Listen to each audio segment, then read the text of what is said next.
and being punctual, as he always is, because it is the last Thursday in the month. Jon Morrissey at USL Tactics and at the USL Show to talk about stuff. Jon, I heard that there was a vicious rumor that the USL Championship did well last night in this thing called the Open Cup. Can you confirm or deny this activity? I can confirm that it was a big, big night for both of the USL Championship teams in action. So, Jarrett, I'm going to let you go ahead and kick it off because I know that you have questions for one of the great progressive artists of the 1980s, Morrissey. Go for it. Oh my God. Actually, Jon, thanks for joining us. And yours is one of the first things I look for after a USL game. Your threads you put together for people who haven't seen it yet. Let's start with chronologically with the first game with Pittsburgh. Can you give like a 30,000-foot view of what they did so well to really just keep Columbus at arm's length? Yeah, I think the beauty of this Pittsburgh team is that they're very much a next man up kind of proposition. Bob Lilly trusts every single player on that roster, and they started three players who combined have about less than 400 minutes. Like they were scraping the bottom of the barrel because it was a midweek game. And they decided, hey, we're going to sit off, we're going to play a back five, we're going to absorb pressure for 90 minutes. And whenever we get the ball, we're going to strike fast and get there in transition. And I mean, early on in that first half, Pittsburgh gets the goal. They end up holding 25% possession over the entirety of the game, which is crazy to think about. But Columbus just couldn't generate any offense past a really well conceived defensive shape. The Riverhounds only allowed 3 shots on net and 7 shots in the entire game. That's what you call a shutdown performance. And despite the fact that they really didn't have much of the ball, they looked like they were in control. And the crowd at Highmark Stadium was roaring. They went with this whiteout theme that really got a great atmosphere for them. And that's how you get a cup set if you're the Riverhounds. And I know that a lot of folks sit there, and it was interesting to see the responses on social media about the whiteout and about Highmark and about the train. And I think it was cool in the round of 16 to sit there and go, okay, you have these great environments, and to be able to catch that, A, from Pittsburgh's perspective at Highmark, and B, for it to come out as a positive.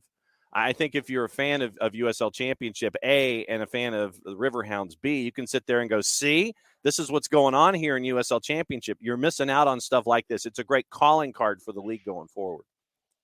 No, absolutely. It's the sort of atmosphere that at a bigger MLS stadium, maybe you're missing out on. If you look down on lower league soccer as something that isn't high quality enough for you, you're missing out on that sense of community, that sense of excitement. I think Pittsburgh is a market just in terms of the TV audience that they can draw, the corporate sponsorships, the existing clubs that MLS has, is never going to be in the first division. That doesn't mean that they can't build something that really engages their community, galvanizes people to get excited about the sport, and grows the game for everyone across the country. I think it's really special what they're doing, and it captures why the USL is a positive force within American soccer. Jarrett. So at what point does Bob Lilly get more credit around the country outside of just USL? Because he's been doing this for a long time. Other than yelling and gesticulating wildly? We got this. We even got the sense like when Robbie Mertz left Atlanta last year, when he left Atlanta United too. Like I hated seeing him leave because he had really taken on a leadership role and he'd done really well with that club. I really hated that he left. Yeah. But he goes back to play for Bob Lilly. But at what point does Bob Lilly get more recognition nationwide for what he's doing? I think just given that he's a USL manager, it's hard to attract that attention nationwide to get those national headlines. But I mean, I think he's had 6 stops across his career, and he's won 2/3 of his games every single place he's been. The guy on shoestring budgets is constantly able to build a team that plays to their strengths, that plays very clean, organized defense. He's really one of the great minds in American soccer, and I think if you gave him that freedom in MLS, he would do much the same thing. I think it's special that Pittsburgh is making this run that they're doing right now because it brings the spotlight onto him. Obviously, he had success with like Rochester in the past, but he never did it in the Open Cup in a way that attracts eyeballs from across the sport. So I'm happy to see. I mean, I saw it on Twitter, hearing from you guys now that Bob Lilly is getting the plaudits he really deserves. All right, so then let's go to the other matchup, and it was at Protective, and we talk about crowds. Yeah. And you end up getting one of the larger crowds, I think, that BHM have gotten there at Protective in their time, where I want to say it was over 11,000, I think like 11,700 or something like Yeah, that. exactly. And Birmingham on a silly.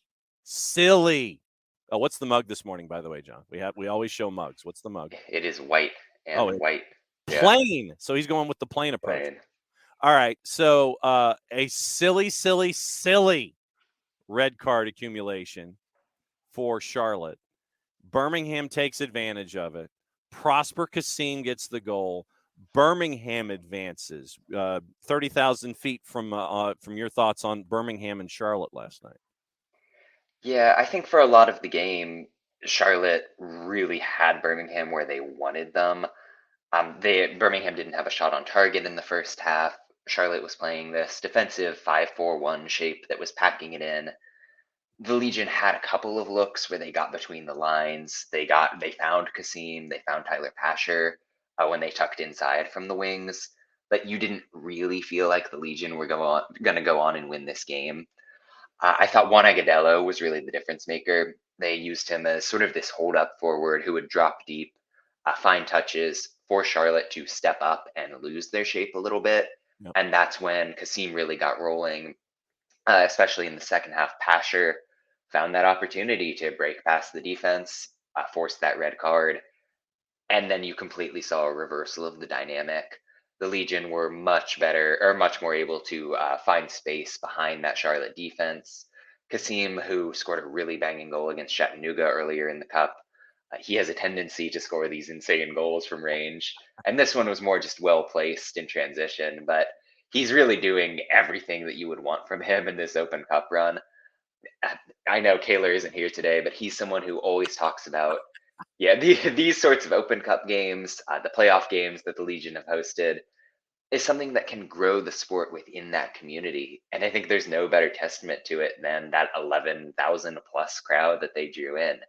You're converting people who, like it or not, don't pay attention to lower league soccer unless you're playing an MLS team.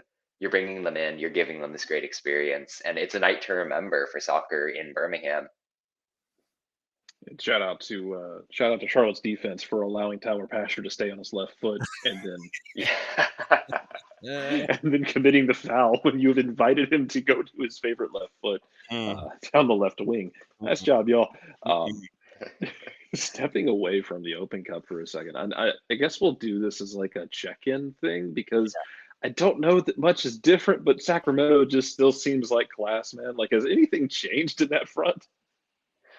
Well, they lost Rodrigo Lopez, their best player, to injury probably until the playoffs, and then they decided, we're gonna lose one game and then just keep on rolling. They're a steam engine right now, yeah. Yeah, I mean, Russell Cicerone is still scoring up top. The defense looks as elite as ever. They've only given up 5 goals in 11 games, which is just incredible to think about. I know that the West is very strong. You've got a couple teams surging in the East. It's hard for me to think about anybody but Sacramento as the strong favorite right now, and things will change. We're not even a third of the way into the year, but boy, are they clicking at the moment.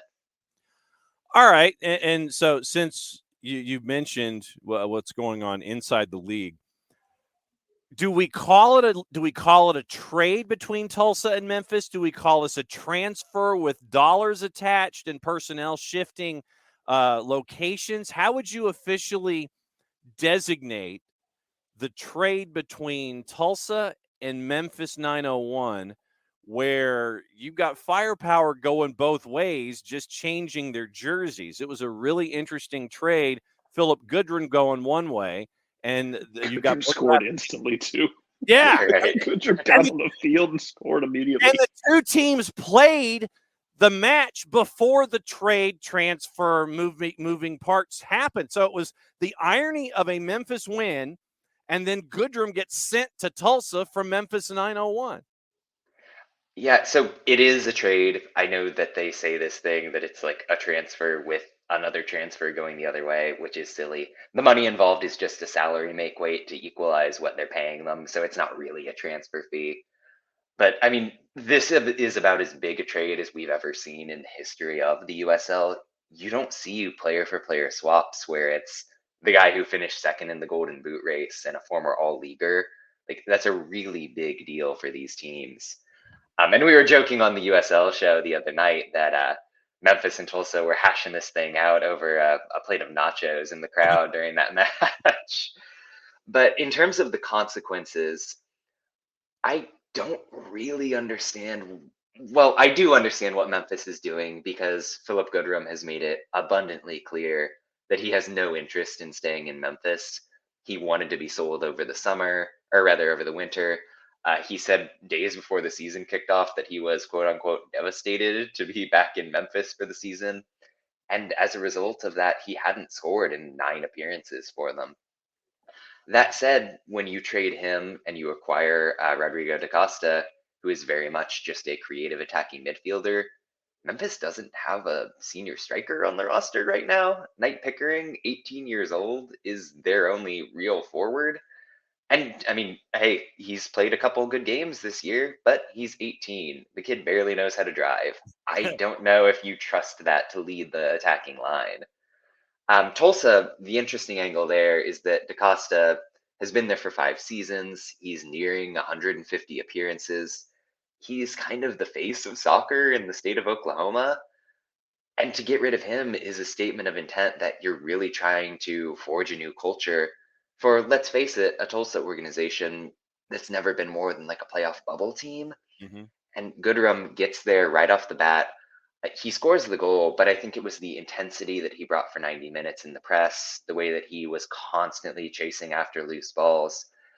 He brings you the scoring, but there's such a passion and a fire to his game that I think is going to inspire this team. And with the win over Lou City, they jump back into the playoff field. So I lean towards Tulsa getting the better of this trade. Goodrum's also 5 years younger, which matters. But I mean, it's an interesting thing, and I'm really excited to see how it plays out over the next couple of months. You had talked about during, speaking of Memphis, they've kind of come to life in the last, I guess, right before they beat Atlanta in the U.S. Open Cup, they kind of were like twitching to life, and now they seem to be alive.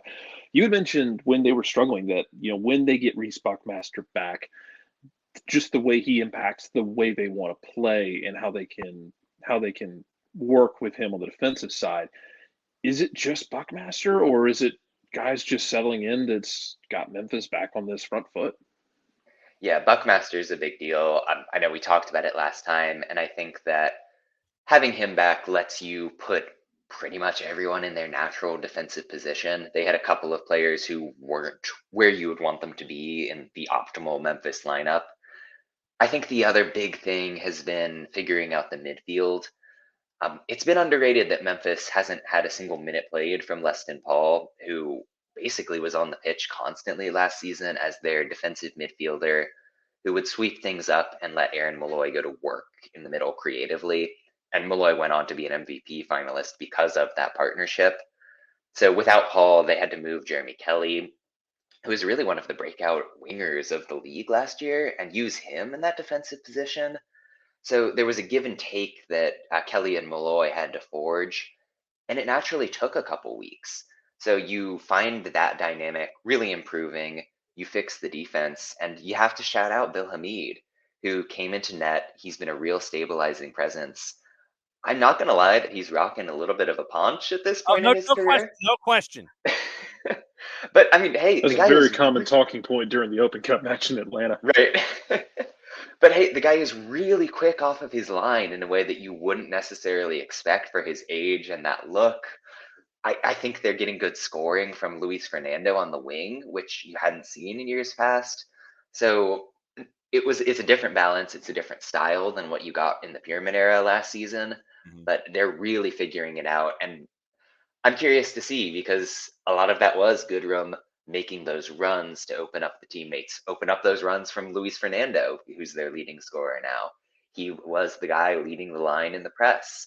How do you adjust without that number 9? We'll see, but I'm still trusting that Memphis is going to be in the mix at the end of the day here.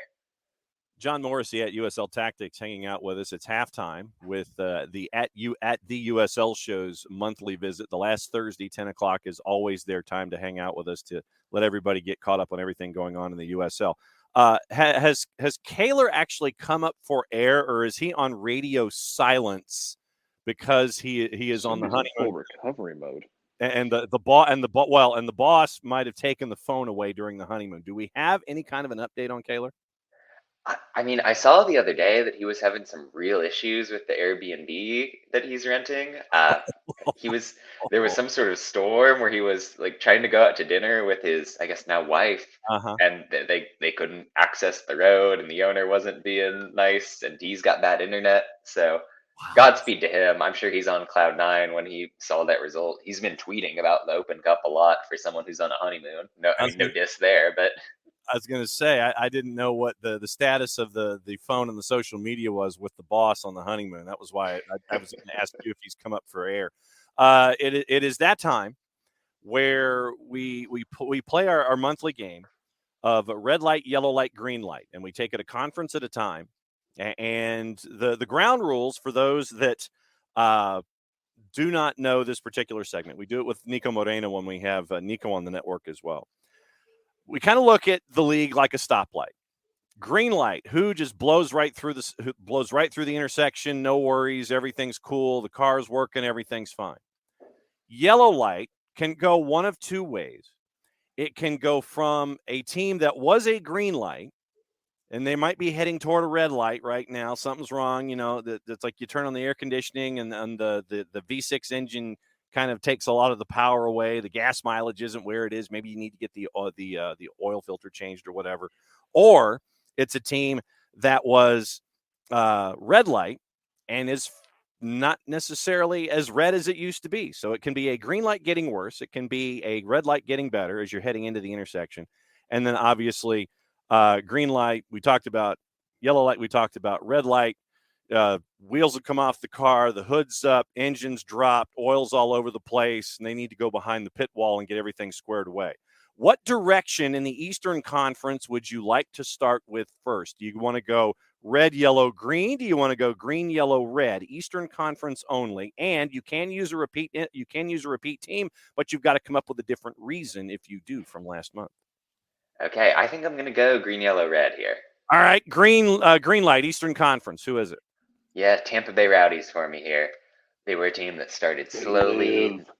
Yeah, right. They had to figure out some of those injury issues, and now they're on a 4-game winning streak in the league right now.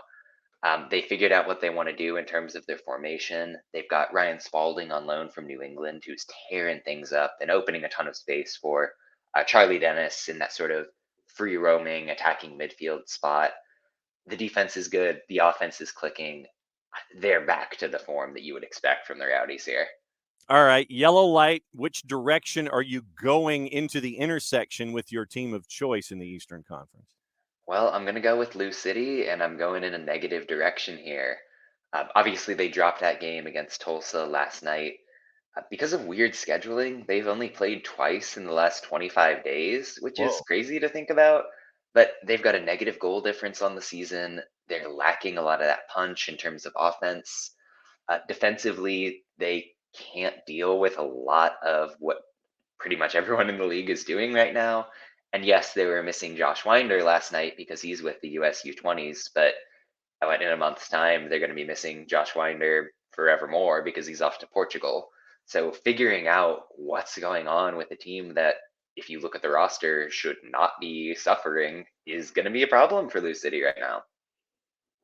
Then that leaves us with the red light in the Eastern Conference. Who is in serious trouble this go round for you? I hate to say it, and I think it was a team that in one of the past iterations we've gone green with, but it's Loudoun United. They can't buy a win in the league. Uh, this season, the promise for them was, hey, we've got independent ownership. We're done with the in and out loans from DC United. And then I think it was 2 weeks ago, their star left back, Gasu Samake, gets called up to DC United for some reason. And then last week, Jackson Hopkins comes in on loan from DC and immediately gets inserted into the lineup and looks completely off the pace. So outside forces are affecting what they're doing with their roster. I believe they've lost 5 or 6 games in a row and haven't won since late April. Things are looking down for a team that everyone was excited about just in really recent memory.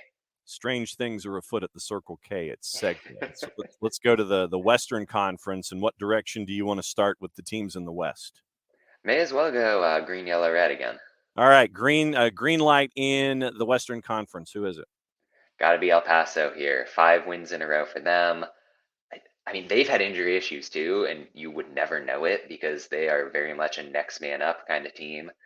Brian Clairhaut with that 4-4-2 knows what he's doing to just subtly tweak the shape every single week to get an edge. For about 5 minutes on Saturday night, they were first in the West over Sacramento before results came in. But everything that El Paso is doing is just clicking in the best way right now. So very bullish on them. Yellow light, in which direction are you going?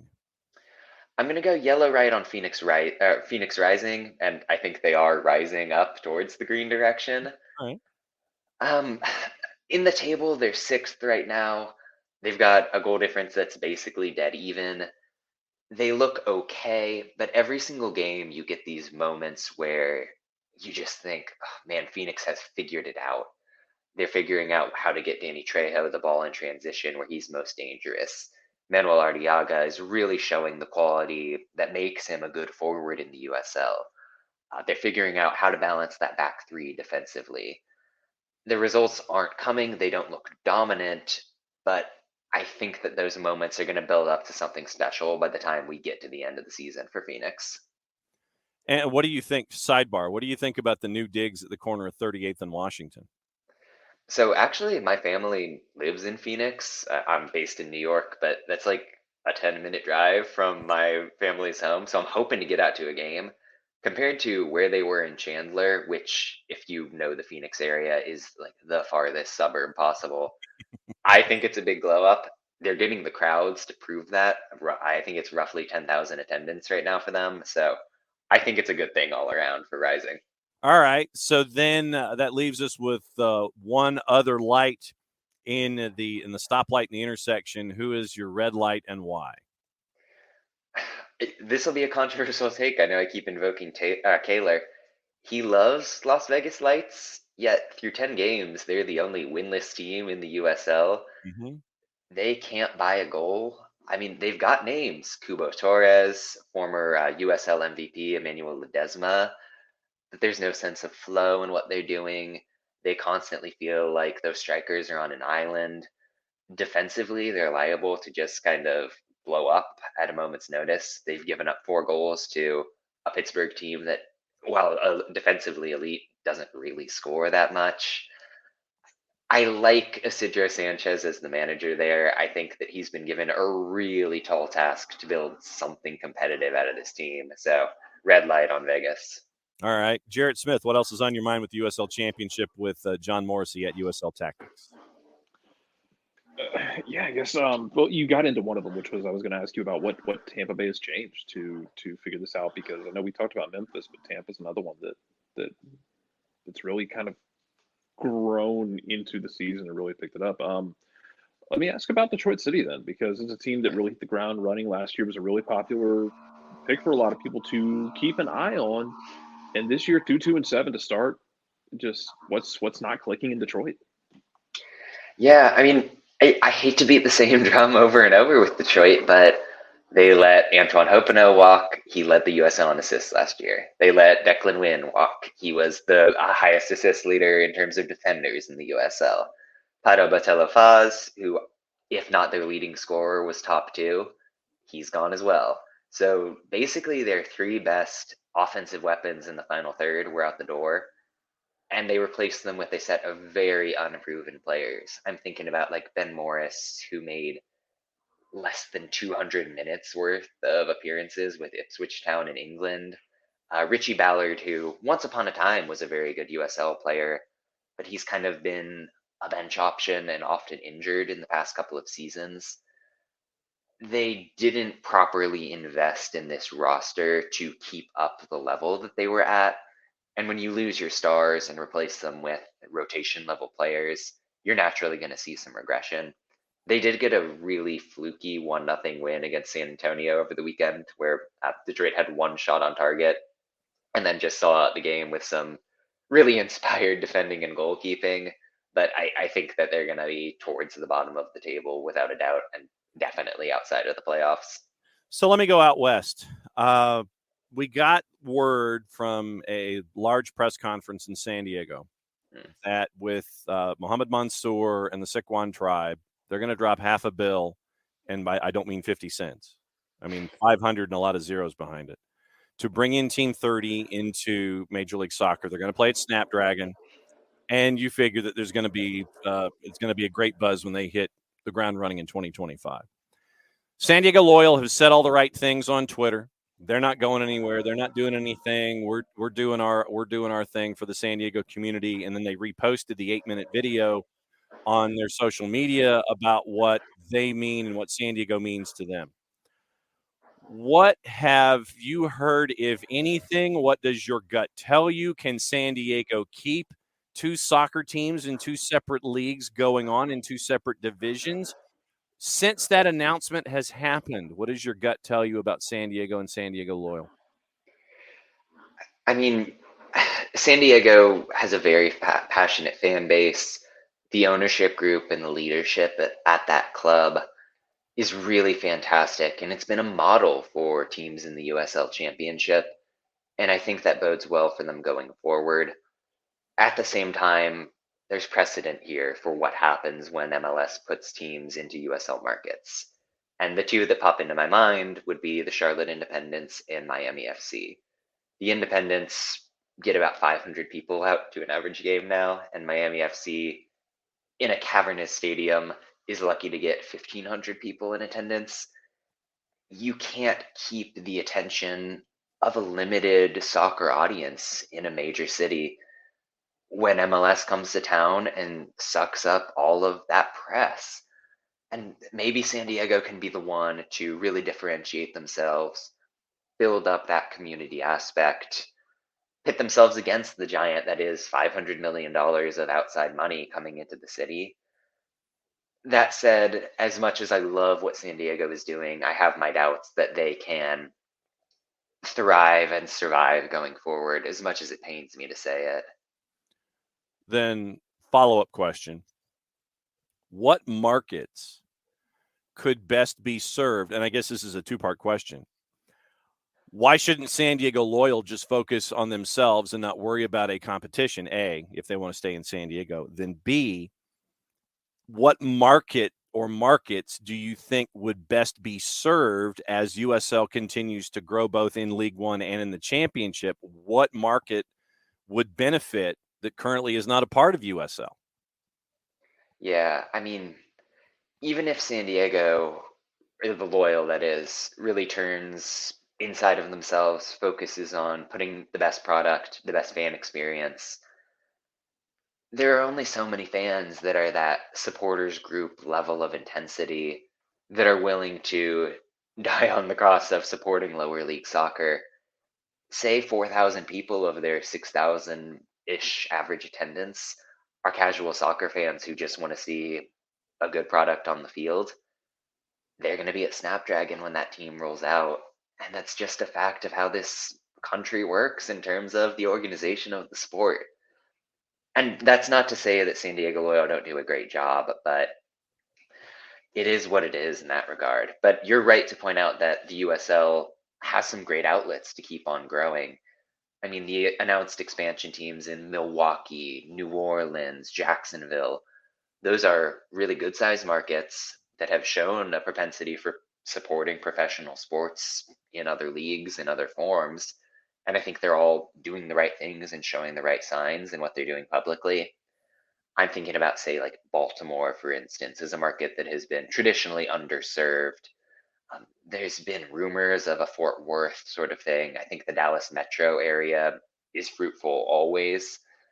Boise is something that has come up regularly in terms of League One. I think that would be great as they really try to get that foothold in the West.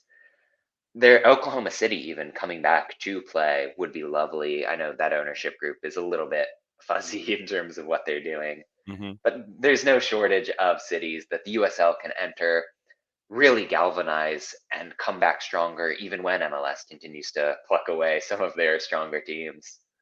Jarrett, last question for John Morrissey. Yeah, I mean well, John keeps stealing my questions on my end, so whatever. Because I was going to ask, like what markets would be ripe for the taking, but I know we have people in our contingency, and I do because I have family there that are they're very excited about New Orleans because, as you mentioned, they've had the propensity to support professional teams. It's kind of a weird little niche market for the city that it is. They're kind of, I'd like to think they can be just weird enough to fit into New Orleans because New Orleans is a weird place on principle. Yeah, I guess otherwise, until we go next month, until we talk next month, if you got to pick a team that's in a full on, it doesn't have to be one of the red light teams, or it can be, or however you want to do it, a team who might have the biggest month coming up for their season. I think I'm going to point to Indy 11 here. They've started the season in pretty mediocre form. They feel like they've got a little bit of momentum now. They got a really nice 1-0 win over Colorado Springs. And the big knock against Indy is that they're very rigid tactically, that Mark Lowry is never going to be the guy to make the change within his system to go the distance. And then they broke out this very unique back three shape against the switchbacks to get that victory. They've got their massive rivalry game against Louisville this upcoming weekend. And then it's a sort of clearer path going forward. So you get the momentum in that big rivalry game.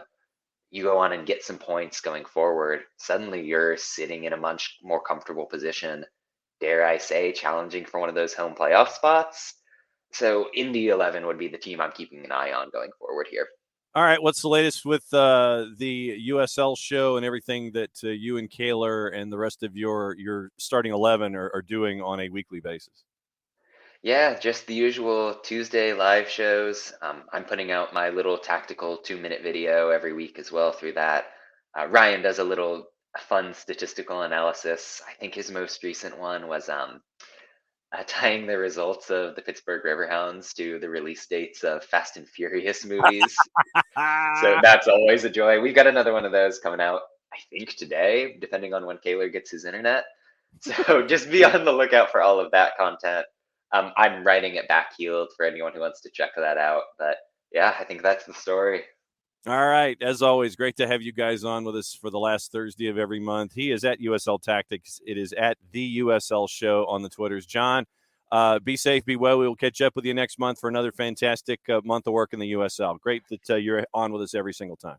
Yep, appreciate it. Talk to you then.